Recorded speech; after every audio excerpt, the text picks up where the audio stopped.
de quien leeré su síntesis curricular.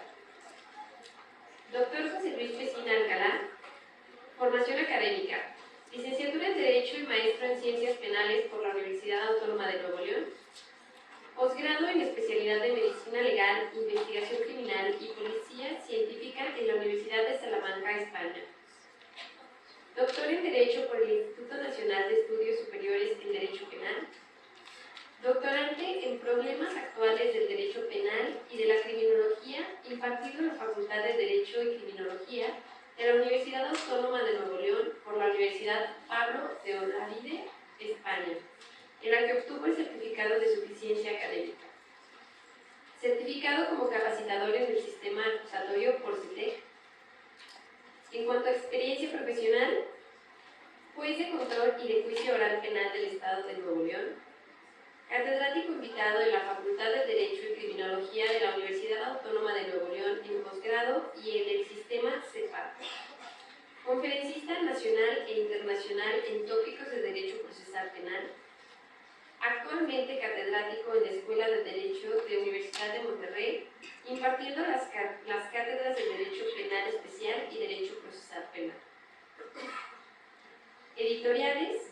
Autor de más de una veintena de artículos jurídicos, así como de diversos libros, tales como Retos del Juicio Oral, La Averiguación Previa y la actuación del juez de control en la investigación desformalizada, y galardonado en más de una docena de reconocimientos por su trayectoria, tanto por autoridades como por asociaciones de derecho. Le damos la bienvenida.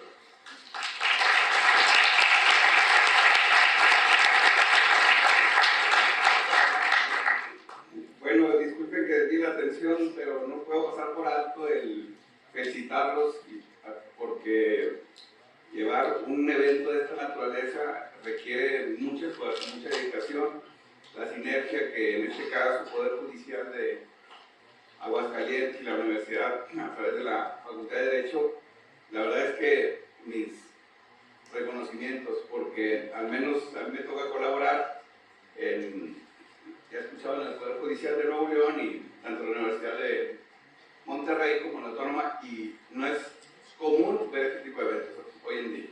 Ya como pasó desafortunadamente, todo queremos por videoconferencia. Se puede lograr mucho por la videoconferencia, pero la inmediación no tiene precio. De traer los expositores que ustedes vieron, a excepción mía, es un evento, créanme que yo me siento bastante halagado el haber estado como alumno, no lo digo como expositor. La verdad es que me siento muy comprometido estar aquí con ustedes.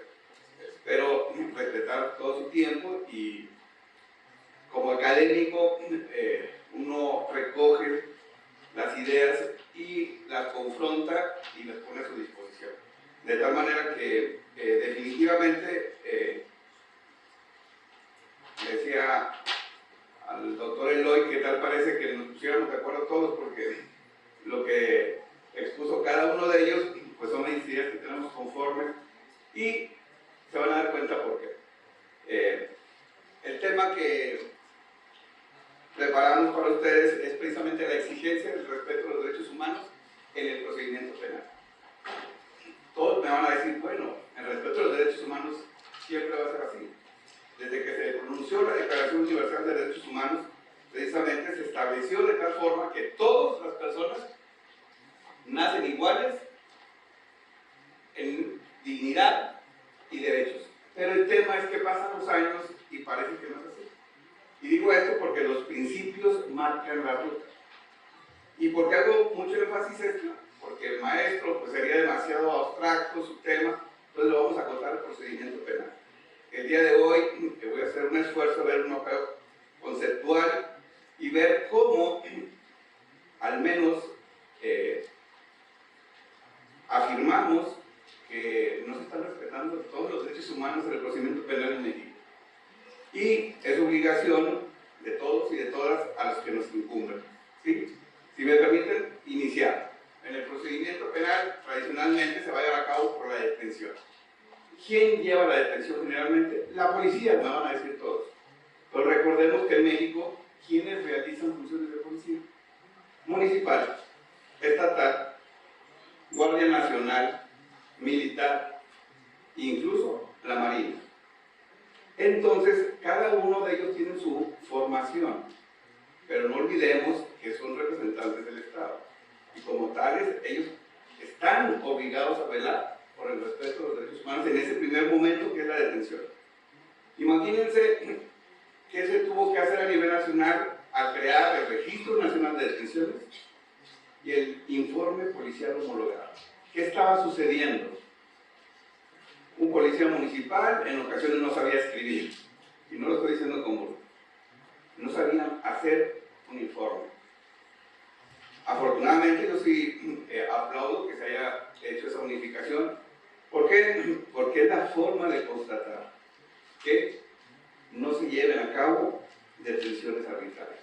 Oye, pero ¿para qué quieres un registro nacional? ¿Sí? ¿Cuántos casos no tuvimos que incluso se tuvo que llegar a instancias internacionales, caso Radillo Pacheco, que se detuvo y nunca apareció hasta la fecha?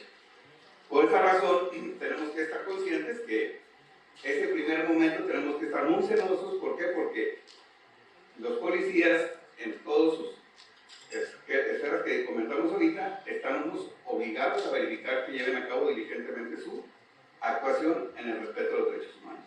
Pero ¿quién es el primero en que va a llevar a cabo esa vigilancia? Él lo lleva inmediatamente al siguiente actor, al fiscal. Y sobre este siguiente actor a mí me llama mucho la atención porque si ustedes ven en los dictámenes de opinión de la reforma constitucional del 2008, sin duda alguna todos ponían que la mayoría de las afectaciones de los derechos humanos eran en la averiguación previa. ¿Quién? Policías, fiscales. Pero me llama la atención que el 16 constitucional le deja la misma facultad a ellos. Y a mí me llama la atención porque si tienes jueces de control, pues podrían llevarlo a cabo, ¿no? Pero bueno, de acuerdo al 16 constitucional, los fiscales tendrán que verificar la legalidad de la detención. ¿Qué pasa cuando el fiscal recibe un informe, si se le puede llamar informe? Ah, caray, deja cuadrar. ¿Qué es cuadrar un informe? ¿Sí? Esa es una cuestión muy trillada en muchos estados de la República, que los fiscales no se atreven a llevar a cabo esa actuación que es, imagínense la importancia, el legislador está depositando la confianza para que actúes tú en respeto a los derechos humanos, pero los fiscales lo que prefieren hacer mejor, vamos a cuadrar, ¿sí? Si son creativos, dicen ellos, vamos a ver qué vamos a lograr más adelante su objetivo, pero en ocasiones va a ser tan evidente y tan burdo que no va a ser. Pero bueno, en cuanto a este primer momento del procedimiento penal, me llama poderosamente la atención que les dejaron otra facultad a los fiscales: retener hasta por 48 horas a la persona para investigar. Pero el tema que yo aplaudo, que en este caso el legislador en el Código Nacional de Procedimientos Penales, pues sí establezca que en los casos que advierta que no va a ser necesario pedir la prisión preventiva, puede optar por la libertad del detenido.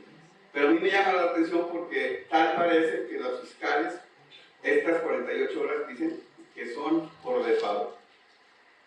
Y eso, en mi concepto, es un acto que amerita ser celosamente vigilado.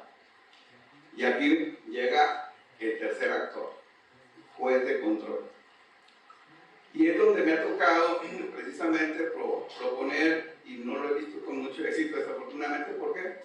Porque en la mayor parte de los poderes judiciales no cuentan con una infraestructura que permita el reclamo efectivo de cualquier afectación que se esté llevando a cabo en esta primera etapa del procedimiento. Como maestro, lo vamos a realizar tan sencillo. Todos los que están aquí pueden transitar en su vehículo. Por cuestiones, tienen un accidente, llámese atropello, llámense choque, intervención del agente de la policía o de tránsito, queda usted formalmente detenido. informe policial, señor fiscal. ¿Y qué hace el fiscal? Ah, caray, pero la persona tiene residencia en Aguascalientes, es catedrático en la Facultad de Derecho, es juez, es fuero común, tiene familia. ¿Será necesario que lo tengamos las 48 horas? Aparte, trae su vehículo con el seguro. El fiscal le dice, yo tengo la facultad de tener a usted 48 horas. Un defensor de forma inmediata le requiere la libertad. El fiscal le dice, venga al ratito, venga al ratito, venga al ratito. Y ya pasaron. Eso fue ahorita a las 6 de la tarde, después de las 12 de la noche, ya, disculpe, el fiscal ya se retiró. Para estas acciones, en mi concepto, tendríamos que tener un acceso efectivo por parte de los poderes judiciales. ¿Por qué? Porque si ustedes ven, precisamente, el legislador contempla casos excepcionales para que los jueces y juezas de control puedan atender oportunamente aquellas actuaciones que ameriten afectar los derechos humanos. Oye, ¿cómo? Sí, requiere un cateo. ¿A qué hora lo puedes pedir? A la hora que usted necesite. Incluso lo puede hacer por videoconferencia, lo puede hacer como usted quiera, pero hágalo. Más tardar en 6 horas. Oye, una audiencia de extracción de fluidos con la misma prontitud. La pregunta es, ¿por qué si contamos con la infraestructura urgente para afectar un derecho humano? La pregunta es, ¿por qué los poderes judiciales no aperturamos para dar acceso a estos casos que son las 2 de la mañana? Oye, dijo un juez que está pidiendo, un abogado que está pidiendo a un juez una audiencia urgente porque un fiscal de forma flagrante está afectando un derecho humano. ¿Por qué no le accesamos a esa audiencia de cautela de garantías? Y, señor fiscal, ¿me puede usted informar razón por la cual no ha motivado lo relativo a la petición del abogado?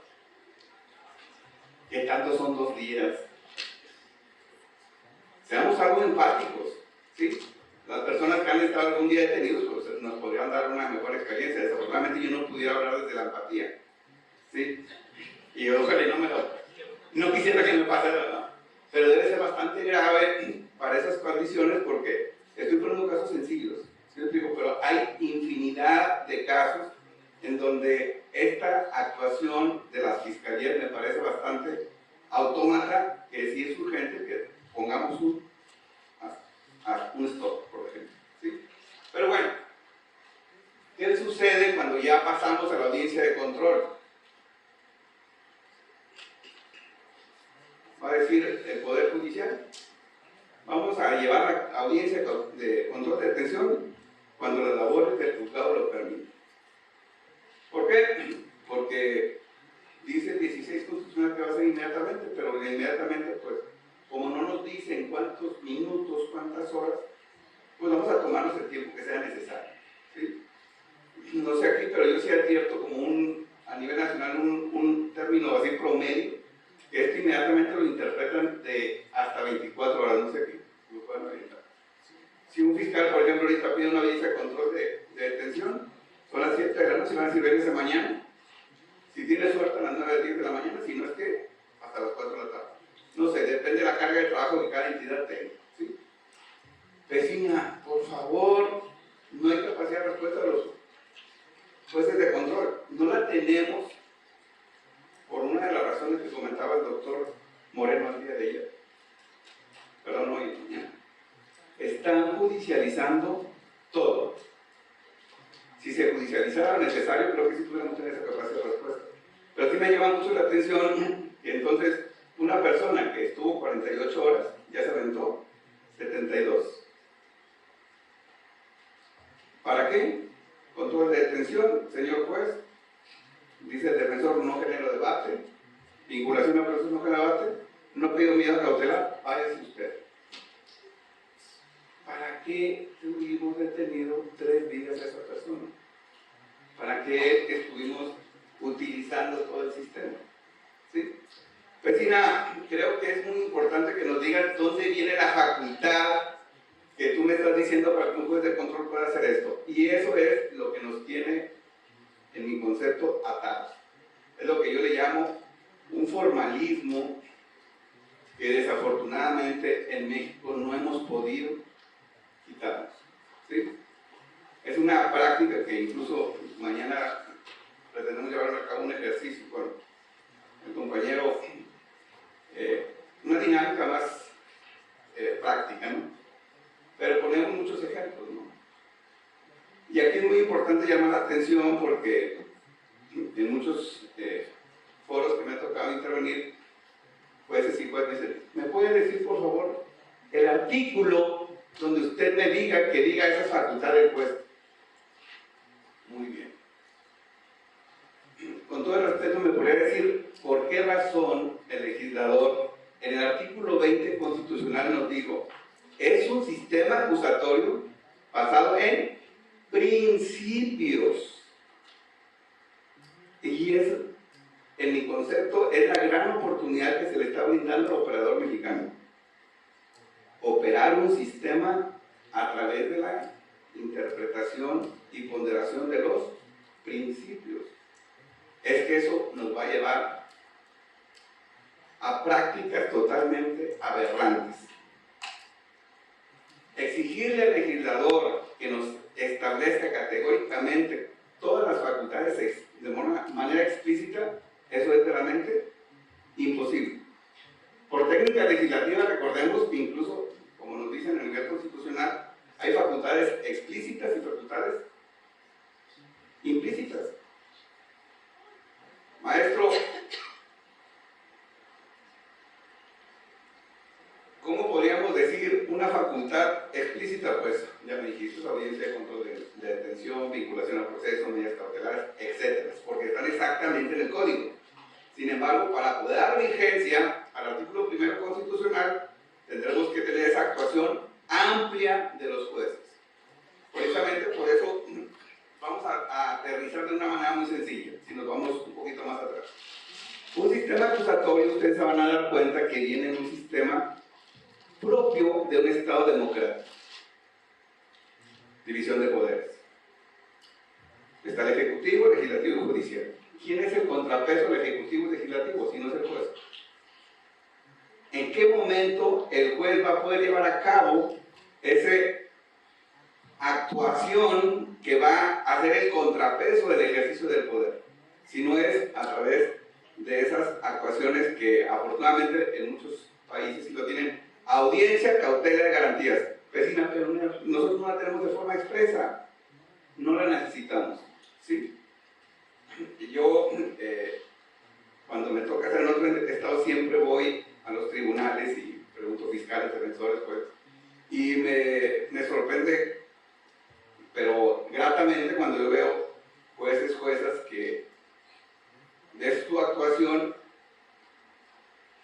vamos a poner un ejemplo, una audiencia, pongamos, donde están planteando una suspensión condicional del proceso. Muy bien, se declara improcedente, perfecto. Señoría, en un momento, ¿le puedo plantear en este momento una audiencia de variación de medida cautelar? Aquí estamos todos, ¿por qué no? Y entra. Cosa distinta, disculpe abogado, esta audiencia fue convocada para suspensión condicional, ya se ha planteado. Pida usted una audiencia y que le sea turnada a los correspondientes. Pero aquí estamos todos ahí. ¿Sí? Pero vemos esa cosa, la vemos bien clarita en muchos actores. Unos que sí, otros que no. ¿Y por qué unos sí y otros no? ¿Por qué? Porque tenemos que ver, quienes se dan cuenta, la función para la cual están ahí. Por eso mi concepto es precisamente la propuesta que en este caso, en el procedimiento penal, si bien es encomendado a todos los actores, en lo que respecta a los jueces y juezas de control, tienen esa gran encomienda. Y afortunadamente, tengo que resaltarlo, precisamente porque en una ocasión una jueza me comentaba que ella se veía limitada porque no los tenía de forma expresa. Entonces le digo, yo le invitaría a que me dijera usted si tiene conocimiento de alguna queja que le haya llevado a cabo su órgano disciplinario, ¿verdad? Donde la hayan sancionado por haber llevado una audiencia de cautela de garantías donde brindó una protección integral a los accesos de los derechos que tiene un gobernador. ¿Pero cómo? Es que ese es un tema, y tenemos que ser empáticos con esos funcionarios, ¿no? Dicen, yo me voy a cuidar de no ser yo afectado. Pero créanme que en este caso no va a poder suceder. Pero bueno, continuamos en el recorrido que estábamos abordando. Rápidamente, ya que estábamos en la audiencia de control de detención, una práctica que espero que no se esté llevando a cabo aquí, pero en muchos estados de la República sí. Imaginemos control ilegal de la detención. Imaginemos no vinculación al proceso. Una sentencia absolutoria, un sobreseimiento. Se ordena su inmediata libertad. Pues el imputado dice, perfecto, ya soy libre. Se para y en el momento en que se para, llega el custodio, lo toma del hombro, siéntese por favor. Ya me dijo pues que estaba libre. No. Usted tiene que ir al centro de reinserción, que se haga el procedimiento administrativo y ya que obtenga su libertad. Pero ¿cómo si el juez ya me dijo? Usted tiene que ir a ser trasladado en la patrulla y ser sometido a un peligro. Usted va a decir que es exagerado, pero créanme que ha habido casos que de trayecto del Palacio de Justicia al Centro de Reinserción Social, una, han baleado, dos, han chocado. Y no quiero ser exagerado, pero todos esos casos los tengo documentados. Peor aún, ingresan al Centro de Reinserción y lamentablemente ya no salen.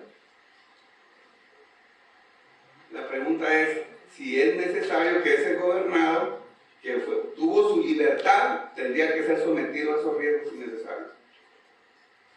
Pero bueno, tiene el tema un poco más delicado en mi concepto. De hecho, tengo una publicación que le llama la corrupción invisible en el proceso penal. Ha habido casos en los cuales pues el abogado está en el centro de reinserción esperando su tiempo. Y no sale, y no sale, y no sale. Señor juez, no, ya mandamos el oficio. No, pues no llega. Y está entre esto y esto. Total, 11, 12 de la noche, lo pone en libertad y ya se encuentra un agente de la policía en la mera puerta. Orden de aprehensión. Porque dio la casualidad que el fiscal se acordó que tenía otro caso pendiente. Y cuando se dio la libertad, en forma inmediata, pidió la orden de aprehensión. Afortunadamente para ellos, le agendaron de forma inmediata la petición de orden de aprehensión, la cual se obsequió de manera inmediata y se le entregó de manera inmediata y sí se pudo materializar de manera inmediata. Entonces, a mí sí me llama mucho la atención porque cuando hablamos de afectación de un derecho humano, la inmediatez sí es más, no es inmediatez, es instantánea. Pero cuando es en el respeto a un derecho humano que va a ser de una persona involucrada, ahí hay una interpretación de inmediatez diferente. No sé si les llama la atención. Y el tema es que se va normalizando, y eso es lo que a mí me llama la atención. El hecho de que no hagamos la exigencia de esos derechos, pues les dije, los principios marcan la ruta. ¿Cuándo vamos a obtener precisamente esa sociedad a que tanto estábamos aspirando? Recordemos cuando dijimos, vamos a tener un sistema acusatorio que va a ser transparente. ¿Sí? Pues la transparencia no solamente se va a ver en la audiencia, se va a ver en todo el sistema. Pero bueno, esa es una idea concreta. Siguiente tópico que también advierto que se está irrespetando los derechos humanos. Recordemos que afortunadamente se estableció como un sujeto procesal la autoridad encargada de la supervisión de medidas cautelares, la cual le va a generar la información de calidad al fiscal y a las partes en general para que puedan motivar una medida cautelar al juzgado. Pero ¿qué está sucediendo con estas autoridades? ¿Están llevando a cabo diligentemente esas informaciones? Llega el fiscal ante una autoridad jurisdiccional. Tengo el informe de la OMECA, donde dice que tocó la puerta del domicilio que dijo el imputado que habitaba y no respondieron. Por lo tanto, no tiene arraigo en la comunidad. Entonces, ¿cuál medida cautelar ponemos? Dijo el legislador 155, última fracción. ¿Ponemos la primera que venga firme a la semana? ¿O ponemos la prisión preventiva? A mí me llama la atención porque acá parece que México tuviera una sobre espacios carcelarios, como que nuestras cárceles están ávidas de reclusos, como que nos faltan espacios que llenar. No sé aquí, pero nosotros, los centros de Nuevo León, están de unos 120-30% de capacidad. Y aún así, ¿cuál medida cautelar quieren que pidan? Prisión preventiva. Pero bueno, aquí sí quisiera llamar la atención porque va a involucrar varios temas. Cuando hablábamos precisamente de la utilidad de la revisión de medidas cautelares del fiscal, pero ahora le toca al juez. Yo siempre recomiendo que un juez o una jueza, entre menos contaminado esté de lo que está sucediendo, le permitirá mejor resolver. Sí, a mí me funciona. No estoy en redes sociales, veo poca televisión, entonces no veo quiénes están actuando. Pero en ocasiones hay compañeros y compañeras que están muy al pendiente en las redes. ¡Ay, caramba! Me tocó Alexander.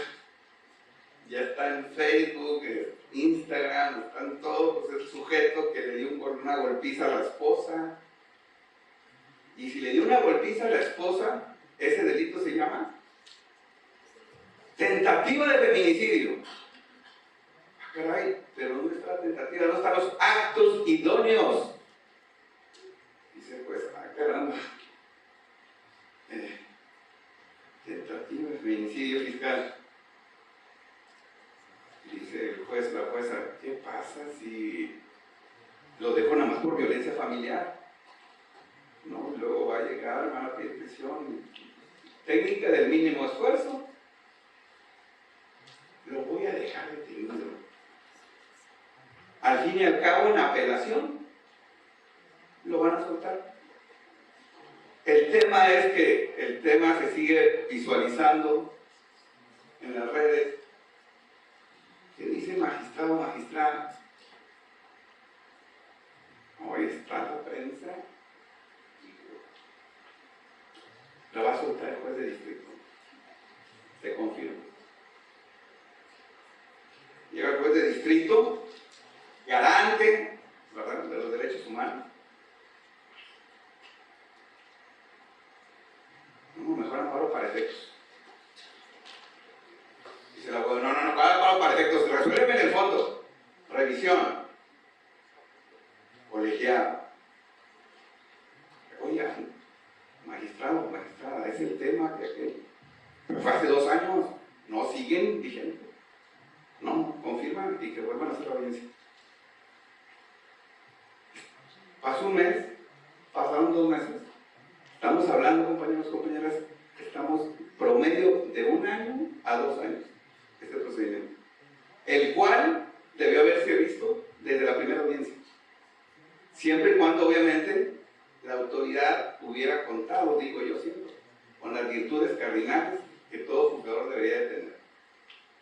Pero el tema es, desafortunadamente, que muchas personas que son investidas siguen precisamente con esos, digo yo, ataduras que no les permiten.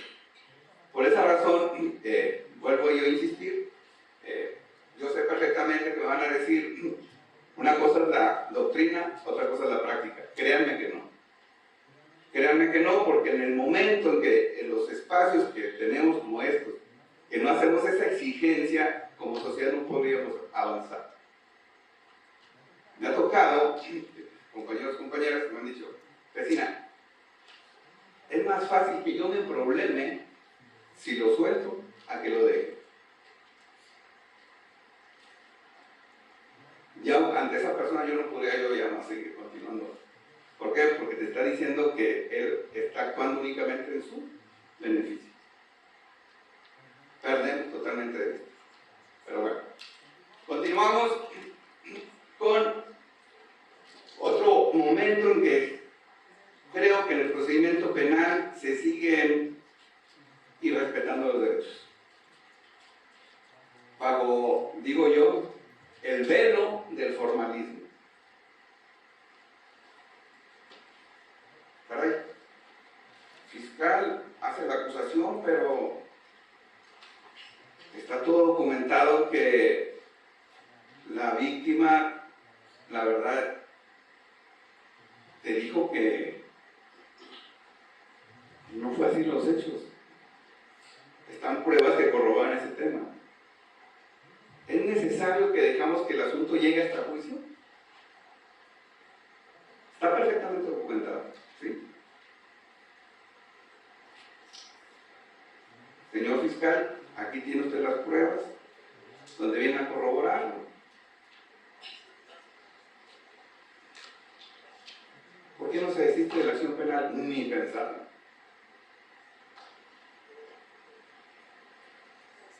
Señor juez, pido una audiencia en la cual le voy a plantear una resolución de sobreseimiento. Pero dice el juez, la jueza, perfecto, qué bueno que trae esas pruebas. Esas pruebas tendrán que ser materia de ser valoradas en juicio. Espérese que se lleve juicio.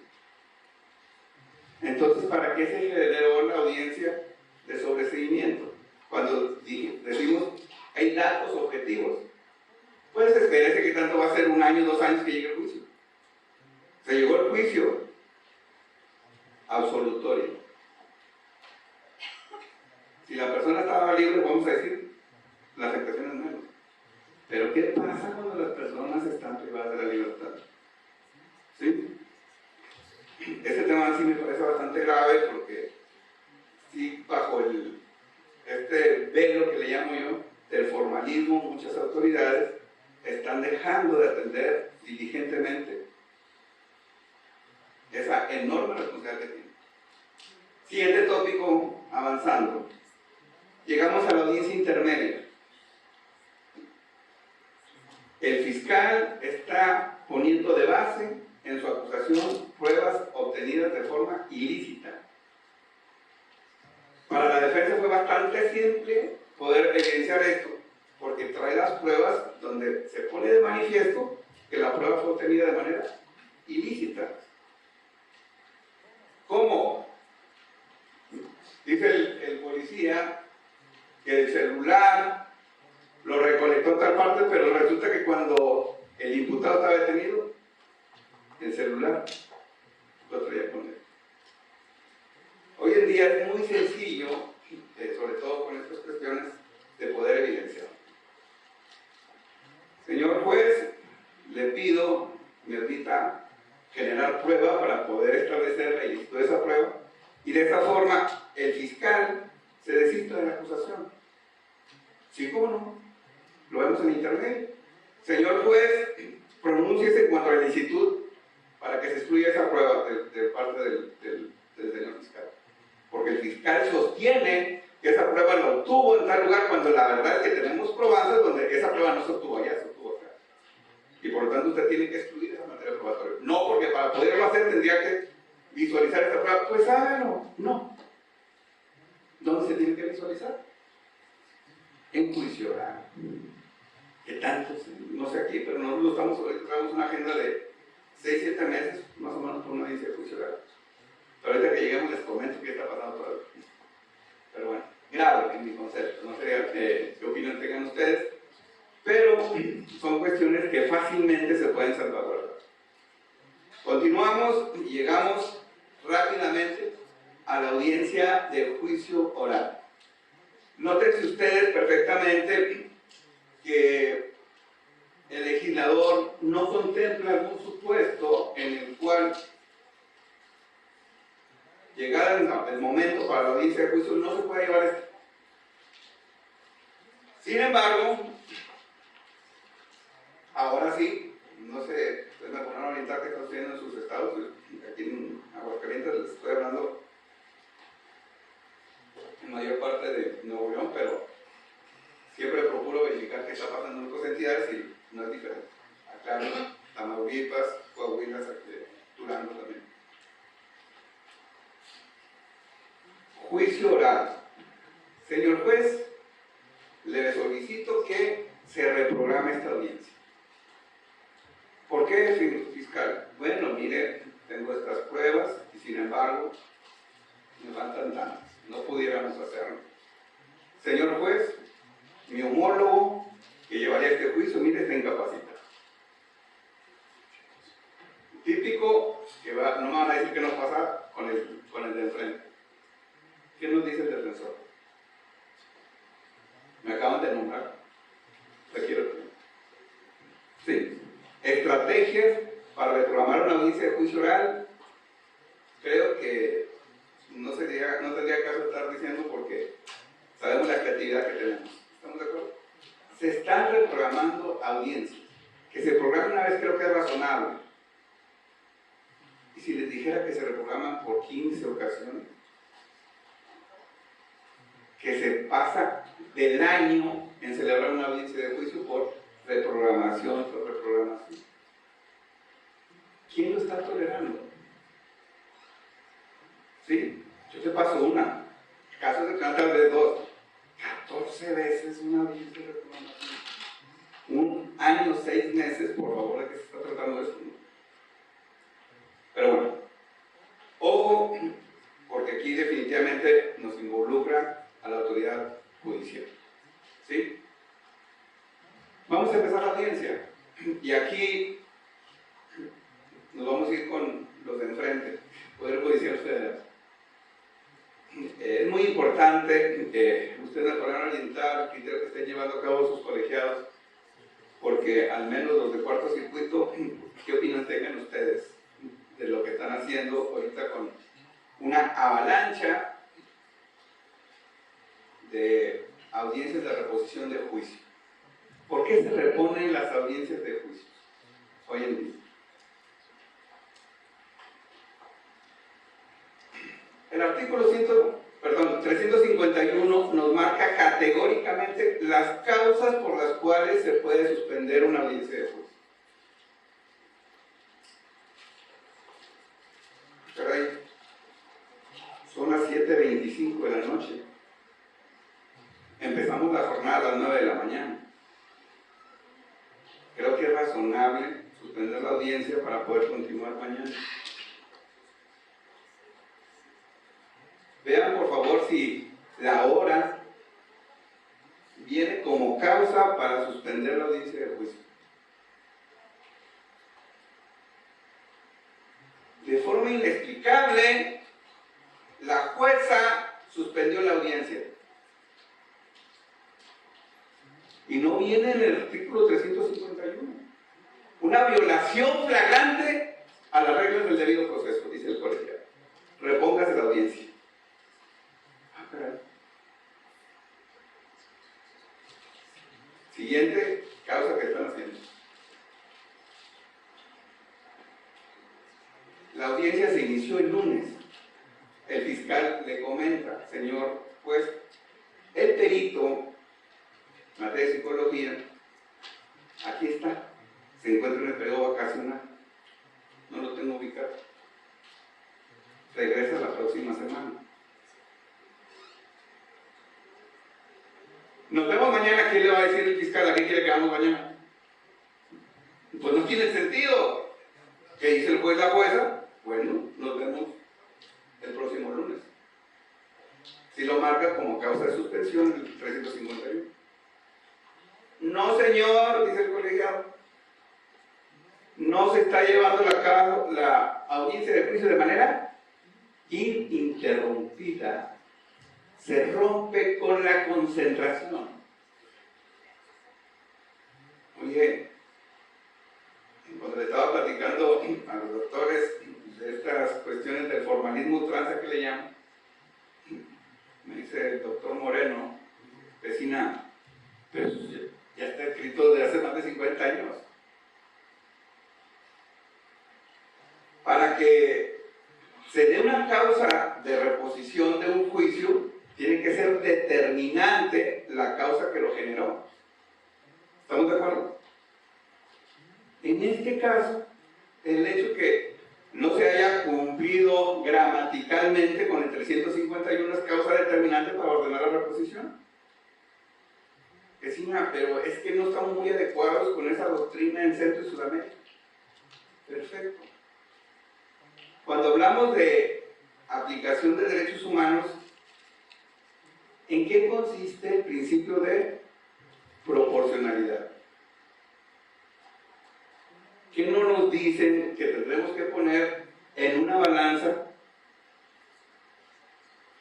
En este caso, el juicio y la otra necesidad de reponerlo.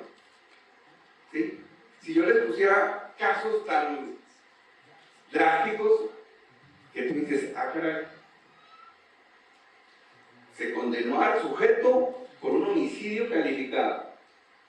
¿Sí? Fue señalado por la testigo principal.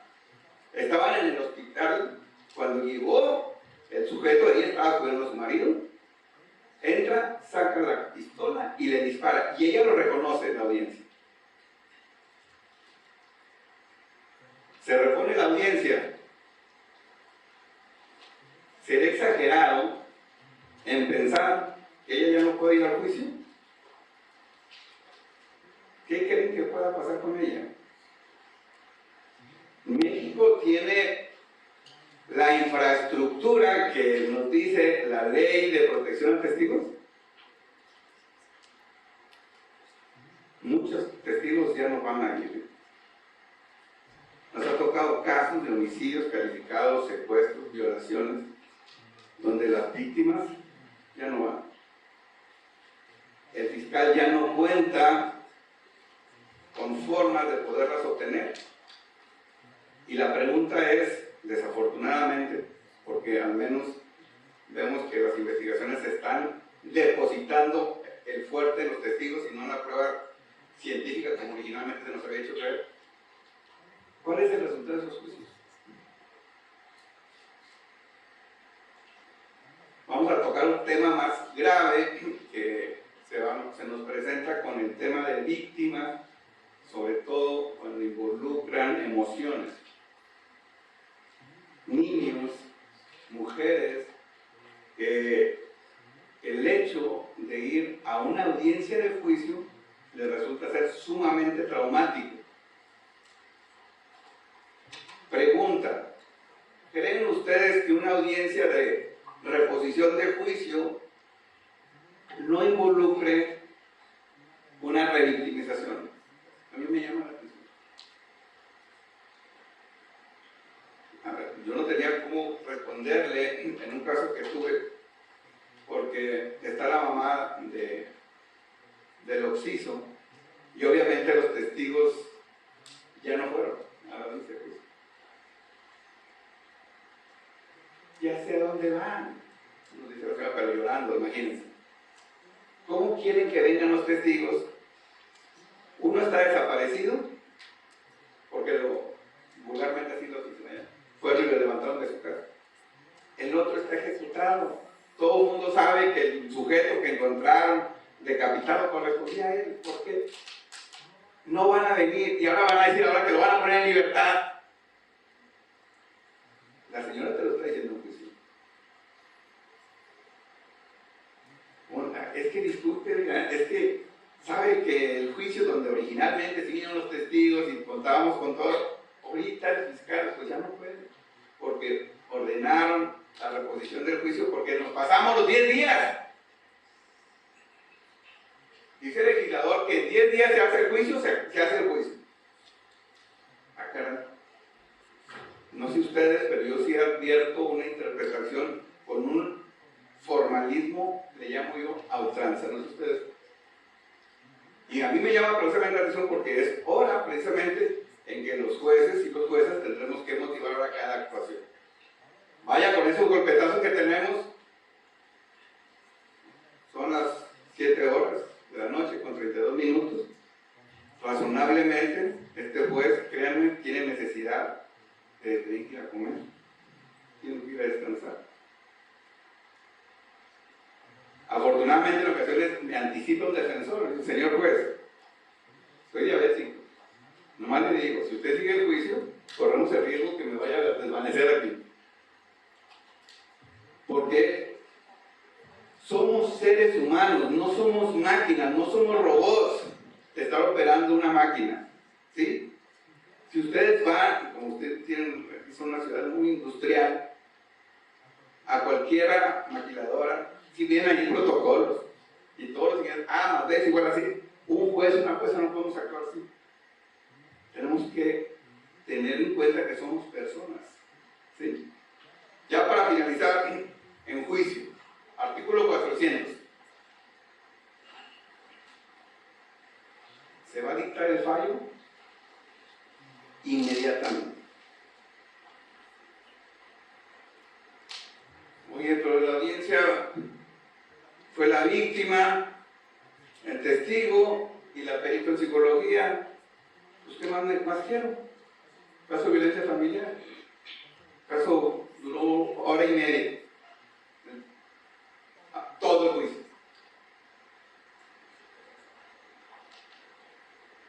Es que dice que se tendrá que hacer un receso.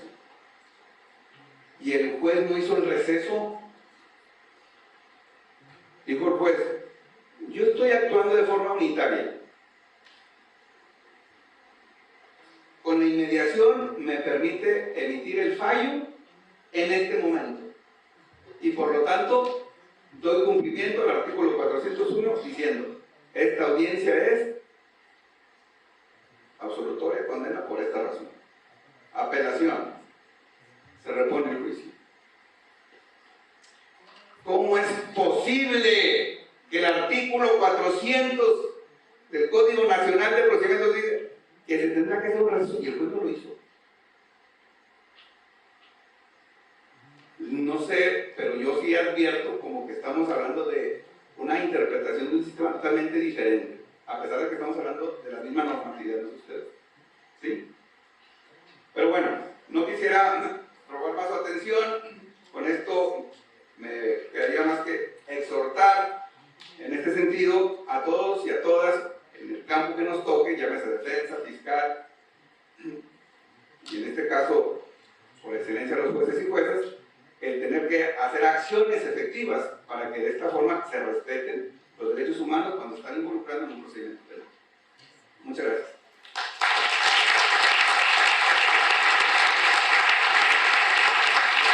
Muchísimas gracias, doctor, por su participación. No sé si alguien tenga alguna pregunta que quiera realizarle.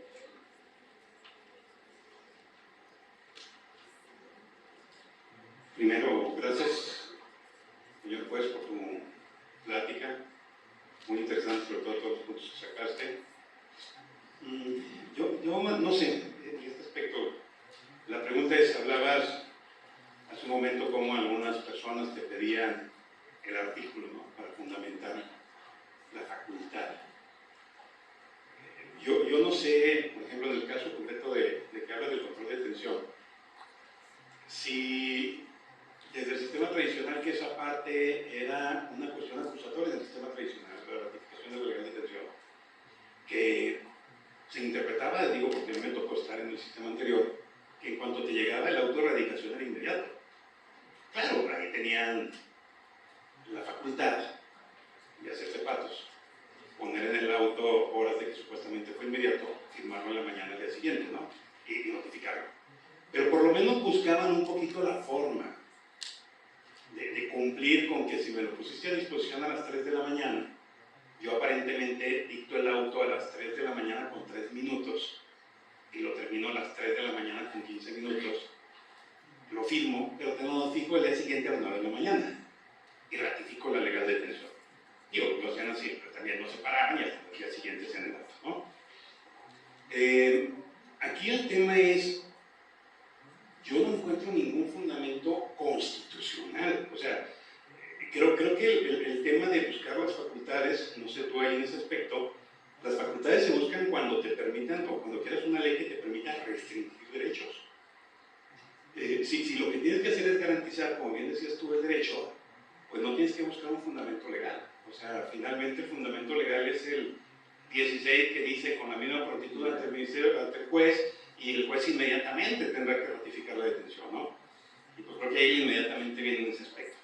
Aquí la pregunta es esa, la pregunta es en ese aspecto, ¿tú cómo ves esa parte de interpretar, sobre todo las partes, ¿no? Lo que no está prohibido está permitido por las partes, ¿no? Cuando llega, como en la mañana hablaba Leo, si yo llego y quiero objetar, y que me diga una juez o juez, no, eso no es objetable, ¿por qué? Pues, ¿por qué no? No, a ver, tú me estás restringiendo un derecho. Al yo objetar, estoy ejerciendo un derecho y tú me lo quieres restringir. Y si me lo quieres restringir, me tienes que dar un fundamento. No es tu criterio, no es que tú quieras, no es que tú creas, que tú consideres. Digo, cuando estuve litigando muchas veces me tocó, a mi consideración, no, o sea, su consideración, pues gano yo, ¿no? No me conviene más. Pero en cambio, otra cuestión de la restricción del derecho. Y cómo el mismo artículo del artículo primero constitucional pues te dice la primera base, y eso nos lo enseñaron desde garantía, que la primera base de restringir un derecho es concretamente que hay una base normativa para hacerlo. Entonces, mi pregunta es ahí más bien, cuando se tiene que garantizar un derecho, más que facultad, no estaríamos hablando de una obligación. Atento, si vas a estudiar el artículo primero constitucional, a lo mejor la opinión de todos es una obligación, ¿sí? Porque es lo que tenemos. Entonces, de esta forma creo que ya tú mismo nos diste una respuesta con la explicación. No, coincidente totalmente. Te digo, porque en ese foro que te comenté, una jueza me comentaba, porque coincidentemente, no así como aclaración, decía, no, lo que pasa es de que un juez nos dijeron que tiene que estar inmóvil y las partes son las que son las proactivas. Digo, es que nos confundamos lo que implica un rol de un juez de control a un juez de juicio oral, porque son roles totalmente diferentes. Yo le decía, es que usted tiene que, tienes el caso, ves fácilmente una salida alterna, ¿por qué no vas a incitar las partes? No puedo, no podría. No tengo una facultad expresa, digo, es que no hay facultad expresa, es rol implícito que tienes que hacer. Y luego me hizo la otra pregunta, le dije, bueno, definitivamente. Rápido, no sé si alguien más quiere, ahorita voy con mi chavo, déjame más comentar rápido. Es que imagínense todos una audiencia, retomando la conferencia de Ceci hace un momento y la tuya, con un caso que yo conocí. Una audiencia en donde un juez de intermedia admite a la defensa una testimonial para acreditar, en un caso de privación ilegal de libertad y violación entre hermanos, para acreditar que la víctima y su hermano tenían una relación de pareja previa, cuando expresamente el código no permite eso. Expresamente eso lo admite, ¿no? Se va a juicio el asunto, y entonces en el juicio, cuando la defensa trae a ese testigo, y pues le empieza a hacer preguntas de otras cosas, ¿ok? Y cuando va a llegar a esos puntos, la fiscal objeta. Y dice, pues espérate. Sí, está bien que la intermedia lo permitió, pero en ese tiempo no tengo la reforma que me permite apelar la admisión. Pero hay una violación, yo lo hice valer ayer. Esa pregunta no es objetable. Digo, esa pregunta no es permitida, por esto y esto y esto. Y que te diga el juez, no, mira, además de que no es objetable, yo no puedo excluir. Ya la admitieron. Yo digo lo absurdo de, entonces entonces, si un juez de intermedia admite que la víctima se tenga que desnudar en la sala de juicio oral, el juez de juicio lo va a permitir, porque ya lo admitieron. O sea, ese tipo de cuestiones, ¿no? La interpretación de las facultades y la restricción. Ese tema es bastante interesante porque se presenta mucho un juicio en el tema precisamente de, como comentaba hace rato, ¿no? Que muchos jueces de controles mandan todo a juicio. Al menos afortunadamente un tema que ya se conoció en la Corte es todo lo referente a afectación a derechos humanos se puede hacer valer en cualquier momento, ¿sí? Entonces, se le pasó al juez de control, no pasa. El juez de juicio tiene las facultades y afortunadamente en ese sentido, vaya que está permitiendo. Luego, muchos los casos de juicio en los casos de narcomenudeo, ¿sí? Pues las preguntas van a ir enfocadas directamente a que la detención fue ilegal. Imagínate si no le permites al defensor hacer esa labor en el juicio, por favor, abogado, eso ya pasó, una etapa superada. Entonces, creo que sí estamos de acuerdo en ese sentido.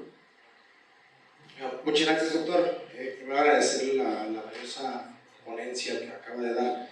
Y rapidísimo, muy en particular, atendiendo un poquito el tema de las garantías, por otro lado, en parte de las víctimas, ¿usted cree que pudiera ser posible solicitar un restablecimiento de las cosas al estado previo del 111 del Código Nacional? Antes de la audiencia inicial, en la etapa de investigación, en un caso muy particular en el que no estuvieran ni siquiera individualizados los iniciados. Sí, definitivamente el tema de derecho victimal, creo que el artículo 111 que tú comentas es el que lo veo más amplio, ¿sí? Lo veo más amplio, pero definitivamente el hecho de que sea más amplio obliga al juzgador a valorar cada caso particular. No es fácil, ese artículo 111 tenemos que estar muy atentos por el uso abusivo del derecho, ¿sí? No sé aquí, pero al menos en la mayor parte de México yo veo que hay un tema de familia bastante grave, ¿sí? Los jueces familiares están colapsados y esos asuntos brincan al asunto penal. Entonces imagínate un asunto de una custodia de menores que tienen años peleándose, van y te lo plantean bajo el artículo 111. ¿Sí? Entonces, la respuesta es, aunque no esté individualizado el imputado, si hay datos suficientes que la parte promovente se justifica, claro que sí. Te voy a plantear rápidamente un caso en el cual se recupera un vehículo, ¿sí? Dice la persona, oye, ¿supes que se recuperó el vehículo? Aquí está la factura. Señor fiscal, ¿me lo puede regresar, por favor? ¿No? ¿Por qué? Es que estoy haciendo una investigación. Sí, nomás que la investigación ya se hizo, ya se autor. Aquí está la denuncia de robo. ¿Me lo puede regresar? Audiencia cautelar de garantías, para atrás. No sé aquí, pero es súper frecuente el tema relativo a la invasión de casas, ¿sí? Súper frecuente, ¿sí? No te puedes descuidar un fin de semana, regresas acá y hay moradores. Imagínate a la víctima esperar a que se haga una audiencia de imputación, por favor. Entonces, definitivamente el 111, yo lo he interpretado en ese sentido y afortunadamente no me han dicho lo contrario en otras instancias. Sí. Muchísimas gracias por su participación. Invitamos al doctor José Luis Eloy Morales Brand a que pase a entregar el reconocimiento y un presente por su participación.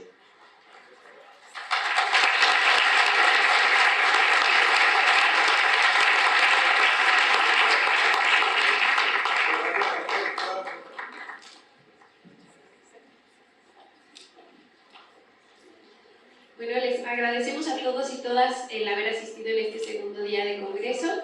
Les recordamos, no olviden registrar su asistencia en el código QR que se presenta en la pantalla principal y los esperamos el día de mañana para poder